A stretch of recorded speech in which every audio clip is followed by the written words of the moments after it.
I recently found some Let's Read type channels on YouTube and decided to try and write down an experience I had a few years ago, as it seemed similar to the content being posted.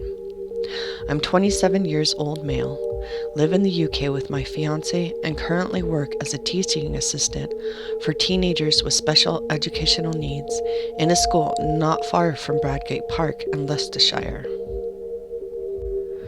I have worked in a number of schools and children's homes now. These buildings, especially the children's homes, are usually old, renovated houses or halls. This particular story happened in 2013, when I had just started working as a support worker at a care home for teenagers and young adults, 18 to 30 years old, with autism, brain damage, and challenging behavior. The house that I worked in was pretty big. There were 2 living rooms, a large kitchen, a games room, a study, and 5 bedrooms. And there was also a huge garden with a summer house activity room that led onto acres of fields and woodland. I had been working there for about 3 weeks and primarily worked the waking night shift. This shift ran from 10 p.m. until 8 a.m. and it was my duty to make sure all of the residents were settled for the night and to get the cleaning done before the day staff came in to take over. I would usually get all of my jobs done for around 1 a.m. and spend the rest of the night listening out for anyone that woke up. I would watch TV, read my university course books, or sometimes just play games on my phone once I was finished. The residents usually slept all night. On one particular night, a young man named James, not the actual name for legal reasons, was particularly restless. He was not very big, but he had a lot of strength behind him when he got into one of his bad moods, and the slightest thing could set him off. He once threw a member of staff through a patio door because she had forgotten to put cold water in his tea before he drank it. He could not form full sentences and would communicate with fairly simple words put together in a way that he understood. For example, he would say something like, "James, make breakfast," when he was ready to make breakfast, or "James, go outside," if he wanted to go outside and play. He was generally well behaved and could be quite funny when he wanted to be, but was well known for his temper. At around 11 p.m., James got up and came downstairs to make a drink. I stood in the doorway and watched to make sure he didn't break anything or hurt himself, and he went back upstairs without any real bother. I sat on the top step and kept an eye on his door for maybe 15 minutes or so to make sure he didn't wake any of the other residents. Once he had settled, I went back to my cleaning. The room beneath James's bedroom was a communal living room with board games, a TV, sofas, books, and stuff like that. I was in there dusting and mopping the floor when I heard something heavy drop onto the floor in the room above. I knew James was prone to temper tantrums if he got frustrated, so I went upstairs and knocked on his door. As I reached for the key to open it myself, he opened the door and looked at me.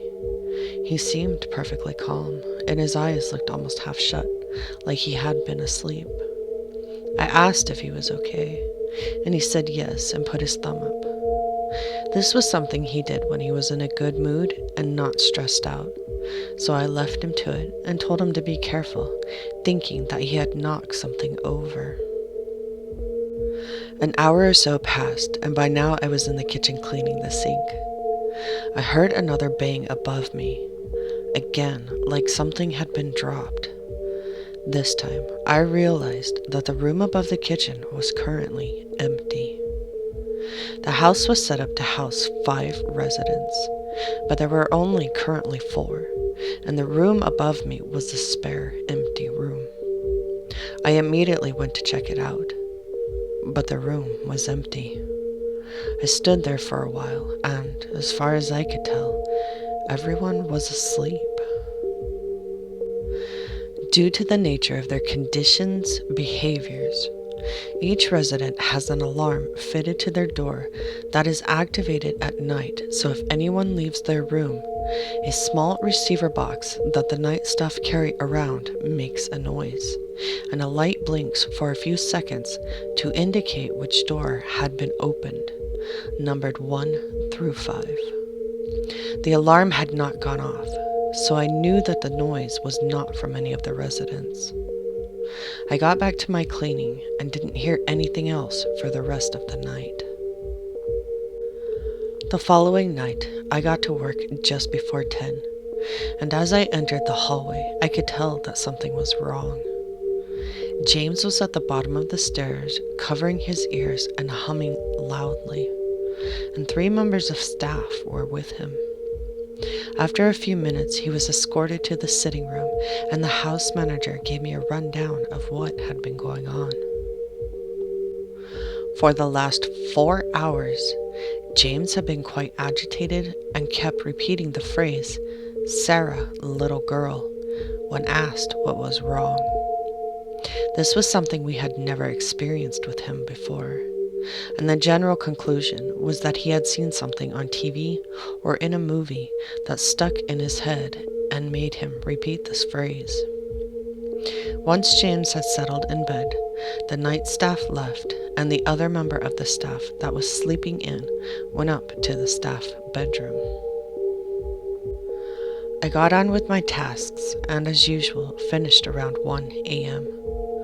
Soon after this, I went upstairs to do a quick check on all of the residents. But as I got on the first floor landing, I noticed the light had been turned off. There were 2 small corridors leading to the bedrooms, on the left and right-hand sides of the staircase. James's room was on the left, and the light switch was just outside his room.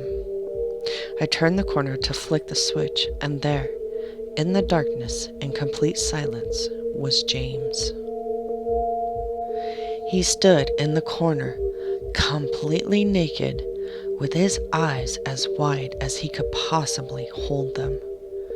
I'm a big guy, 6'3" and weigh about 220 pounds. But at that moment, I was really creeped out.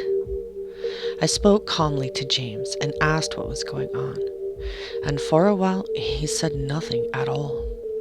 Then, as I turned the light back on, he let out an ear-piercing scream and started slapping himself around the face. The sleep-in staff woke up at this point and helped me to calm the situation and get James back into bed before reassuring the other residents that everything was fine. After that night, I had 4 days off. My shift pattern was 7 days on, 2 days off, followed by 8 days on and 4 days off, and I was relieved that this incident had happened just as my time off began. I got back to work the following week and was told that the situation with James talking about the little girl had got a lot worse. He would spend hours staring out of the window that overlooked the garden saying, "Little girl, where are you, little girl?" And no one knew where he had heard the phrase. That night, around 3 a.m., the alarm went off to say that the door to room 5, the spare room, had been opened. Now, this instantly seemed a bit weird, as the door to the spare room is always kept locked because it was being used for storage at the time. I went up to investigate and found James stood in the room in the dark. He didn't seem to notice me entering and was just stood there whispering, "Where are you?" over and over again. I gently touched his shoulder and said something like, "Come on, mate. Let's get you back to bed. It's late." James turned around and started heading back to his room, and for a second, I was relieved. But then, as I locked the door to the spare room, he screamed out, "Oh no!" and started pummeling the door with both fists. As he did this, the alarm went off to indicate that the front door had opened. The The only people with a key to the front door were myself as the night wake staff and the house manager. The door has 4 locks on it, 2 that require a key and 2 that require electronic ID cards. It was now 3:25 a.m. and the manager never came in before 8 a.m. So I presumed there must have been some kind of mistake and continued to defuse the situation with James. He finally calmed down and went back into his room, so I went downstairs to check the front door. To my surprise, it was wide open. I shut it immediately and started checking every room in the house in case someone had got in. I then checked on each of the residents to make sure they were all still in the house. Everything was fine. The next night, everything was calm until around 2 a.m. when one of the other residents, Connor, got up and said that someone was tapping on his window. I guessed that he must have just been dreaming, as his window was on the 3rd floor of the house and was at least 25 feet from the ground. I went back up to his room with him to reassure him and checked his window. Sure enough, it was shut, and the security lock that prevents it from opening wide enough for someone to fit through it was still sealed. As he got back in bed, I heard footsteps on the stairs outside of his room. He froze for a second and looked at me with an expression of pure panic on his face. I opened the door to see who it was, but no one was there. He was clearly scared by this and said, "Is he back?" My blood ran cold, and I asked, "Is who back? What do you mean?" Connor looked over my shoulder and then sank down into his bed, pulling the duvet up to his mouth. I turned around to see what he was looking at, but there was still no one there. "Tell him to go away," Connor said in a hushed, scared voice. I tried to reassure him that there was no one there and left his bedside lamp on before leaving the room. I went downstairs and sat outside on the patio with a cup of coffee. It was the middle of January and around -2 outside, but I felt like I had to get out of the house for a while. After about 40 minutes, I went back inside and washed my cup in the sink, dried it, and put it back in the cupboard. Beneath the cupboard was a locked, secure drawer where all of the sharp knives are kept until needed. The drawer was open slightly. This was, obviously, a major issue, as none of the residents were allowed access to the knife drawer without supervision. I counted the knives and realized that there was one missing. So I woke up the sleep-in staff, told her the situation, and we began a search. Nearly 2 hours later, we still hadn't found the missing knife, so decided to just keep our guard up and make sure none of the residents were hiding it. 2 hours later, at 5:30 a.m., the alarm sounded. It was the door to the spare room again.